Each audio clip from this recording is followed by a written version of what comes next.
Hello, everyone, and welcome back to the Kate Show. Today, I have a huge rant for you. I know some of you love it when I go on rants, but truthfully, I am very critical of my own industry. So, my own industry being luxury marketing and website design. Now, I don't necessarily go around calling myself a luxury this or that, but when I look at my client roster and I look at the work that my team is doing, yes, we are doing these luxury services, which is why I feel comfortable critiquing and saying all the things I'm going to say today. And it's based off of stories that my clients have told me, situations that we've gotten clients out of. It has gotten a little bit intense. So let me just put it this way. When I say I'm highly critical of my own industry of luxury brand and website designers, here's what I mean.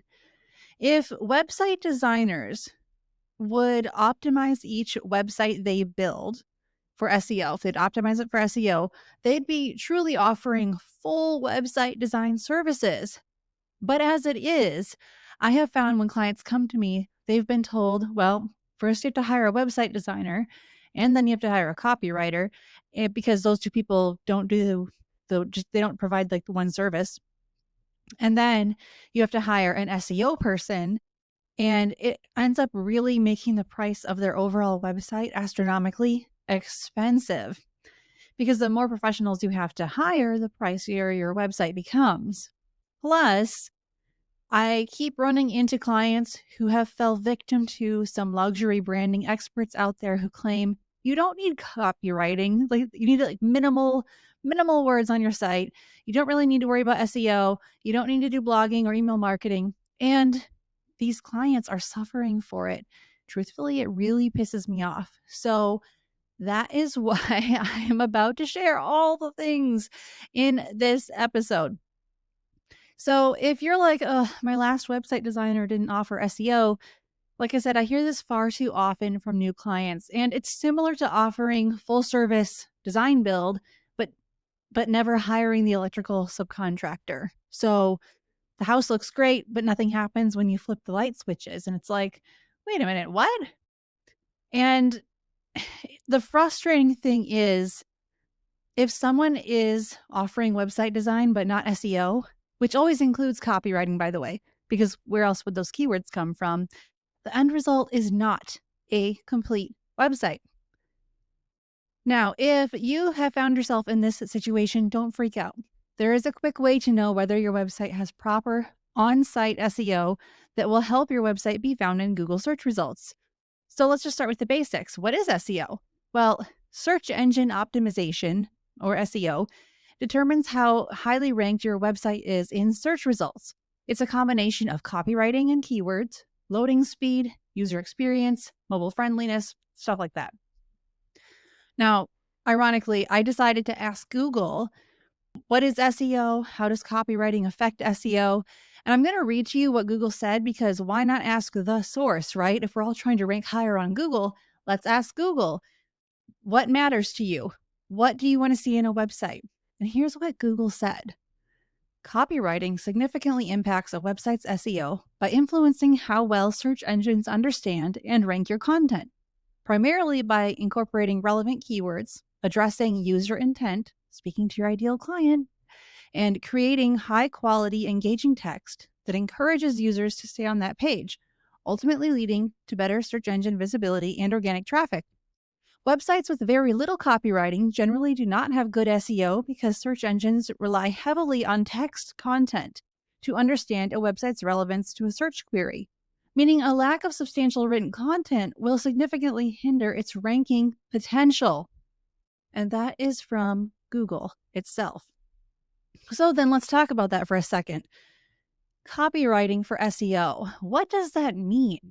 Well, your headlines should contain keywords that are specific to your services or your location, your ideal client. And quite honestly, like I do a lot of SEO and website reviews for clients, and I will say most headlines are way too vague, which is a shame because that's the first thing Google and humans will read. Also, the copywriting on your site must first and foremost highlight your ideal client and their pain points, and then provide a solution to those pain points, which naturally would be your services. This is a great way to naturally use the right keywords in your body text. Okay, so I get that not a lot of people enjoy writing, and if they do, they're not sure where to put the right keywords. Uh, yes, it can be challenging, but if you skip that part, then you're not going to have a site that's optimized for search engines, and it's going to cost you so much in lost leads that it would have been better just to invest up front and get the copywriting done. All right, so now let's talk about images for SEO. Every image on your website should be compressed to around 500 kilobytes or less if possible. Each image file name should be changed to contain the service provided, the location of the project, and the type of project. For example, a file name for one of your kitchen remodels could be Interior Designer Charleston, Modern White Navy Kitchen Remodel, or whatever makes sense for your photo. Now let's talk about user experience when it comes to SEO. Basically, this refers to the design of your site. Your homepage should contain key 11 elements that I have actually outlined on my blog if you go to katethesocialite.com. I'm not going to go over every single one of those here, but in short, your homepage should be the longest page on your site. It should include a headshot of you, a short bio, a summary of your services. First and foremost, it should address your ideal client and their pain points. It should include 1, 2, or 3 customer reviews if you have them. And it should end with a strong call to action that takes people further into the site. Now, a lot of people will have a call to action on their homepage, but it's always book a call, contact us, reach out. That's not correct. It's like proposing on the first date. You have to do something that gets them further into the site. So you could say, view more services, or you could say, meet the team. Do not say, learn more. That's vague. Google doesn't like that. And honestly, nor do the people clicking it. Now let's talk briefly about Google Ads. We're just kind of doing a quick summary here so I can get into the real meat and potatoes of my rant today, okay? So, Google Ads, long story short, your website should bring you clients without relying on paid advertising. If you have a great website and you have good SEO, but you're still not getting leads, you have options to fix that organically. A few of those being blog 1 or 2 times a month, ensuring that each post is SEO friendly because that gives Google more content to index. You should also optimize your Google business listing by completing your profile, uploading images, routinely asking happy clients to leave you a review, and sharing your blog posts to your Google business listing and to Pinterest. All of this will help with search engine rankings and website traffic. Paid ads only exist to bring traffic to the site. Once traffic reaches the site, it's the job of your website and your sales funnel to convert these visitors into leads. If your website and sales funnel are not up to par, or if your sales funnel doesn't even exist, no amount of Google ads will bring results. So I sent all of this information to my mailing list, and I received a very interesting email reply. I'm going to read it to you. And I changed all the names for everything I'm sharing today just so that nobody gets embarrassed, nobody gets in trouble, namely me.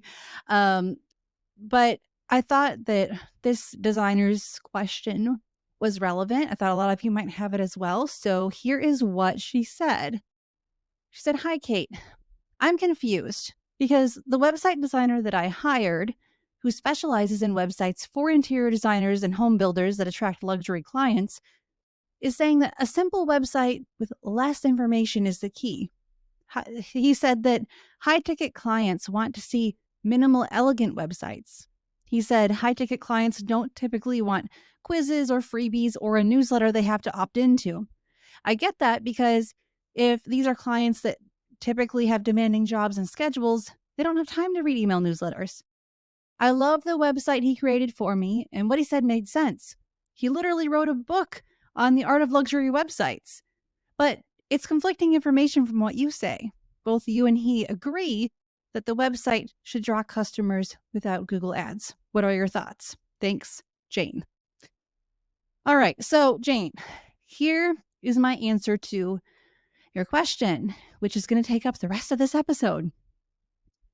A simple website can be great if simple means that it's easy to navigate and clearly understood. High ticket clients want to see that you understand their needs and that you can deliver appropriate solutions that make sense for them. It's impossible to convey any of this in only a few sentences of copy. And the lack of text on a website also hurts your SEO ranking because Google simply has nothing to index. Now, I'm saying this because I did look at Jane's website, and while it is pretty, and I see why she likes it, there's almost nothing on it. There are very few portfolio images. There's just a few sentences of text on the homepage. The copywriting doesn't do anything to address the pain points the clients might be experiencing, nor does it say how her services can help. So that's just part of it. The whole site probably has less than 1,000 words on it. And as for high ticket clients not having time to read email newsletters, the interesting thing is these people often check their email upwards of 50 times a day if they're in a professional career, always clicking over to the email tab or swiping on the phone to see if they have new messages. And they also make most of their buying decisions based on their own research, which usually happens through Google, which is why your SEO is so important and copywriting is part of SEO. And they also make buying decisions based on word of mouth referrals, which is why email marketing is so important. A newsletter that is sent every 2 to 4 weeks and delivers helpful, inspiring design content, not salesy content, has proven to help designers stay top of mind with their luxury clients, increasing both repeat business and referrals to new clients. In fact, email marketing is 40 times more effective than social media. And regarding things like high-ticket clients not wanting to see quizzes, I agree with that actually. Quizzes on your website are very DIY and they don't suit a luxury design studio's target audience. But providing a complimentary download they can sign up for, like an investment guide or how you work, is helpful because if they're in the research phase, again, back to all the Googling they do, and they're not ready to fill out your contact form yet, this allows you to capture their information and stay in touch with them every month. This makes it more likely they'll contact you versus another designer when they're ready to move forward with their project. Their world moves quickly, and the businesses who don't make an effort to stay in touch will and are missing out on great leads. Now consider this. Jane, in your message to me, you said that you really feel that high-ticket clients don't have time to look at email. But if these clients didn't respond well to email marketing, why do brands like Porsche, Chanel, and luxury real estate and hospitality companies all use email marketing? Email marketing has been around for over 20 years and continues to grow. Lastly, having a good website with good SEO, offering a download, and sending a monthly newsletter is a simple yet effective sales funnel. And if those things are absent from your business will not grow like it could. So, guys, I want you to understand that it's unrealistic to expect a website to get organic traffic when it has little to no SEO value. Unfortunately, it's just not how it works. If you're concerned about your website, make sure that you're checking Google Analytics to see how much traffic you're getting, how they're finding you, and what they're doing once they get to your site. Without proper copywriting, a sales-driven layout, and a call to action in the right places, people will be more likely to leave your site versus go deeper into it. Now, I want to share with you another email I got from a client, probably a year ago at this point, but it's still like haunts me to this day. Not the client, but what she went through. And here's what she said. She said, "Hi, Kate. My website's SEO was completely ruined by the way a luxury branding expert instructed me to format the website. There was no text on my hero page, which I now realize was not good for my SEO. She instructed me to stop blogging and to stop email marketing. The sad part is I listened to her. The branding expert told me that if I'm looking to move into the luxury level clientele, that I no longer needed to blog or do email marketing. She said that's for designers who are just starting off. I do believe this is a big factor in why we derailed. Now, she had told me in a previous email that in the last calendar year, it had been one of the worst years in business for her while she was implementing this very unfortunate advice. She went on to say this: "My thought was, I'm paying this person thousands of dollars. They're a luxury branding expert, so she must know what she's talking about. Sadly, she didn't specialize in SEO or marketing, and I believe that's the reason our pipeline dried up. It took me some time to figure it out," she went on to say. "I spoke with other women in our industry who've had the same experience. I'm just looking to get things back on track. Since I resumed my email campaigns, we've already been getting quality inquiries in such a short time again. I'm so grateful." Now, guys, once she explained the situation to me and asked if I could help, I reviewed her website analytics to see what was happening with her SEO. And sure enough, that same month that her website was redesigned to meet these so-called luxury branding standards, her website traffic absolutely tanked. She and I quickly put together a plan to revise the site, fix her copywriting, and save her SEO. Her relief was palpable, and that, alongside email marketing, has gotten her back on track to running a successful design business again. It was a huge lesson learned. And if you head over to my blog, again, katethesocialite.com, you will be able to see screenshots of website traffic and how it tanked, and then how after we got it all fixed, it improved. It was just shocking to see what happened when those so-called luxury brand guidelines were put into action and how poorly that advice panned out. So, in light of all that, I'm now going to go over some email marketing and SEO stats that you should know, because there will be plenty of people trying to tell you, you don't need to do this. It doesn't make a difference. Your luxury client doesn't want to see these things. But none of that's based in reality, and none of it's based in data. So you need to be aware of what the data actually is. So we'll start with the email marketing side of it. 88% of email users check their inbox multiple times a day. Okay, so you don't have to worry. People are going to see your emails. Email open rates are about 37% overall, which is excellent. So a third of your list is probably going to see every email you send out. Interestingly enough, spam rates have dropped over 34% between 2011 and 2023. So less emails are ending up in spam. There are less spammy emails being sent. And that means that if you aren't email marketing to your potential luxury clients, someone else is. You can be almost sure of it. Someone else is. 60% of consumers prefer to be contacted by brands through email. Good to know, huh? 39% of people check their email 3 to 5 times a day. 27% check their email 10 to 20 times a day. 22% of people check their email more than 20 times a day. Moving on, 59% of consumers report that marketing emails influence their purchase decisions. Did you catch that? 59% of people are being influenced by the marketing emails they receive. The top reasons that people will unsubscribe from an email list include the emails not feeling relevant, the emails being too salesy or spammy, or the emails being sent too frequently. Now, this is why when we create email content for the luxury home industry, whether you're a designer, a stager, or an organizer, or a window treatment pro, we do not advise doing anything salesy, running sales, offering discounts, because people don't want to see that. They're not interested. They do want to see photos of your work.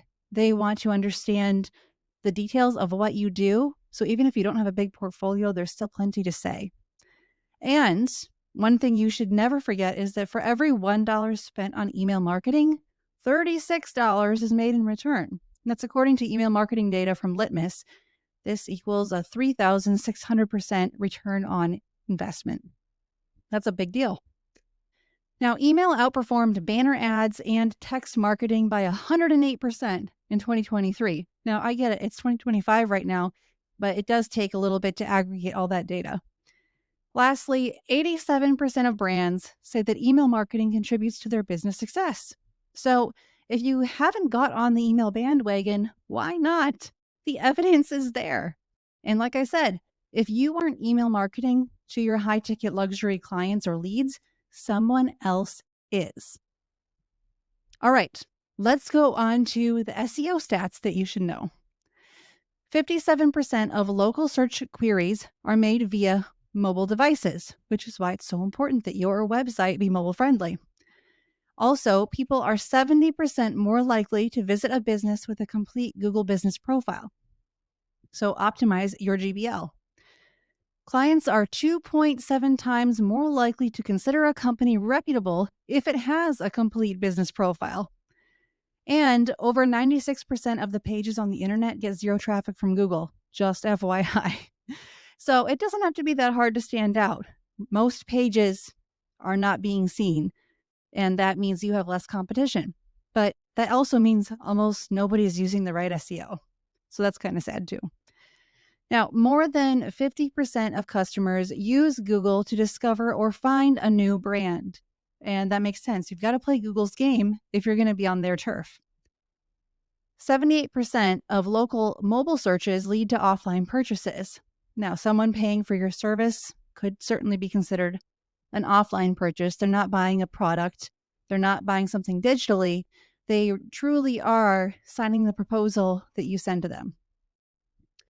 Now, get this, guys. Only 0.0008% of keywords get more than 100,000 searches per month. So the keyword strategy, I think it's overthought. That's why if you just talk to your ideal client, you know who your ideal client is, you know their pain points. If you're just talking to them on your website and in your blog, you're going to naturally use the right keywords. Now, the funny thing is, Google Ads Keyword Planner is accurate only about 45% of the time. Yeah, so that's a little concerning. Also, 70% of internet users prefer to learn about a company through its blog posts rather than through advertisements. That's good to know because blogging can be a lot more affordable than running ads. 76% of blogs published are how-to posts, making them the most popular content format. Now, when you're not serving a DIY market, you might think, well, how can I write a how-to blog post? We found a way around that. So you can say, like, how to know if your interior designer is the right choice, or what to expect during a remodel. They're really what to, how to type titles are popular because that is what people are searching for. That's how they're phrasing their questions. Now, going on, small blogs, which, every interior design blog can be considered a small blog, get nearly 44% of their website traffic from search engines. So it's really important that if you're blogging, you're doing it correctly. And on average, companies that implement SEO strategies save up to 400% on ad spend because SEO lets you get organic traffic, whereas if you have an ad, well, as soon as you stop paying for it, the traffic goes away. So that's frustrating. But here's the bottom line. If your website is beautiful and you love it, that's wonderful. But it also has to be functional. Just like interior design, a space that is aesthetically pleasing is absolutely useless if it can't provide for the functions and the needs in which it was created. If you want more clients, you have to do your part to stay top of mind with them. No one is above the laws of marketing, and being told that luxury brands are exempt from email marketing is to deliberately turn a blind or ignorant eye to reality. Now, if your brand messaging, which is the written content on your website, blog post, newsletter, if that's not bringing results, make sure it's easy to read and understand. Many of us will accidentally sound too corporate or robotic in our business writing. Plus, if you've worked with a luxury coach, you might have been told to use language that is honestly too elevated to be quickly comprehended. That's not only offensive to your high-ticket client, but it also doesn't do your brand any favors either. HubSpot said it really well when they stated, the harder your copy is to read, the less likely it is you'll achieve your ultimate goal of converting users. If they have to put a significant amount of effort in to understand what you have to offer, you'll likely lose them along the way. So this means avoiding jargon and wordiness and only including what's most relevant to what you're creating copy for. This can be a difficult skill to develop, and it's helpful to consider what you would and wouldn't like to see when browsing for solutions to your pain points and model your strategy after that. And I wholeheartedly agree with all of that.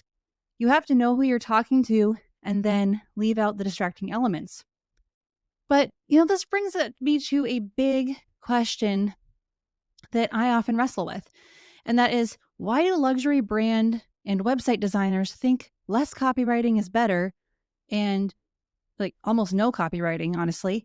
And then why are they saying that email marketing is a bad idea? At this point, it's clear that avoiding website SEO and email marketing is ignoring the data. And that comes at a detriment to your bottom line. So, why do some luxury brand and website designers show such resistance to these things? I can't answer that, but I have suspicions. I think that number one, maybe they just don't understand the data. Or number two, they don't want to offer the services for this, nor do they want their clients investing in those services with other people, as it would take away from what the client could spend with them. Now, that could be quite cynical, but it's my take.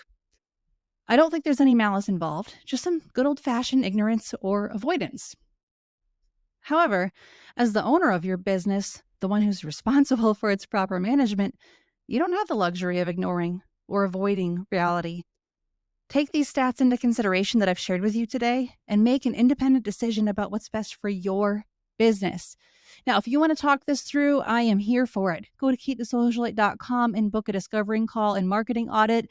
It is complimentary. I would love to speak with you. I understand what it feels like when you're getting conflicting advice from multiple professionals, but go with the data, okay? Don't go with opinion. Go with what is statistically proven to work.